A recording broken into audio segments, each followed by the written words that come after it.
École, la guerre idéologique est-elle relancée?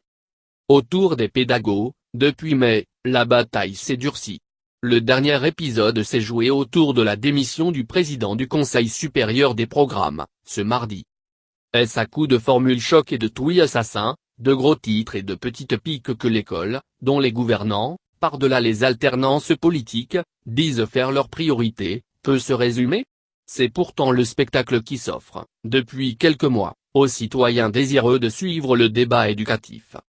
De débat, il n'y en a presque plus, sur les réseaux sociaux comme à la une des médias, l'invective a pris le pas sur l'échange, la tribune, le pamphlet ont quasiment remplacé l'entretien croisé. Dans le sillage d'une campagne présidentielle qui a fait de l'école un champ d'affrontement politique, l'heure est au match idéologique, parfois sans face à face, souvent sans retenue. Le dernier round s'est joué mardi 26 septembre, autour de la démission du président du Conseil supérieur des programmes, Michel Luceau.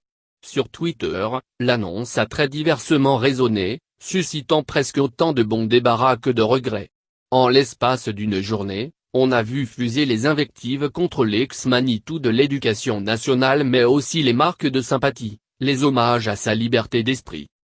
D'un côté donc Michel Luceau, universitaire reconnu par ses pairs mais érigé par ses détracteurs en porte-parole de la caste des pédagogistes, l'homme du prédicat ou du milieu aquatique profond standardisé, jargon qu'on lui a imputé.